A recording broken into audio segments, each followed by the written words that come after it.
La foi qui me fait vivre. La sécurité dans la vigilance, le 8 novembre. Attention aux pièges. Ne dormons donc pas comme les autres, mais veillons et soyons sobres. 1 Thessaloniciens 5, verset 6. On m'a montré Satan tel qu'il était autrefois, un ange heureux et exalté.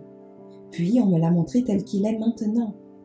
Il a toujours une forme royale. Ses traits sont toujours aussi nobles, car il est un ange déchu.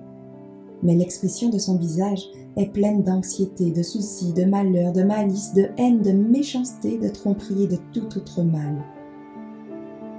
Ce front qui était autrefois si noble, je l'ai particulièrement remarqué.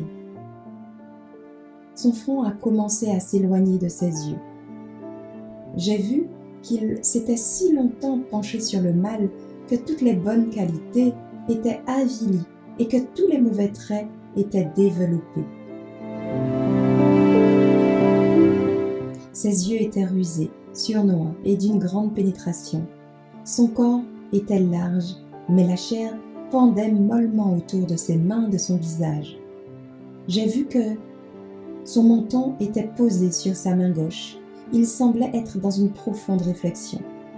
Sur son visage, il y avait un sourire qui me faisait trembler, tant il était plein de malice et de surnoiserie satanique.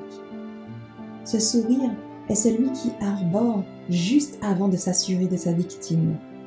Et au fur et à mesure qu'il l'attache dans son piège, ce sourire devient horrible. Le peuple de Dieu doit être prêt à résister à l'ennemi rusé. Cette résistance que Satan redoute, il connaît mieux que nous la limite de son pouvoir et la facilité avec laquelle il peut être vaincu, si nous lui résistons et lui faisons face. Grâce à la force divine, le saint le plus faible est plus qu'un adversaire pour lui, et tous ses anges. Et s'il était mis à l'épreuve, il, le plus saint, le saint le plus faible, pourrait prouver sa puissance supérieure. C'est pourquoi le pas de Satan est si silencieux, ses mouvements furtifs et ses batteries masquées.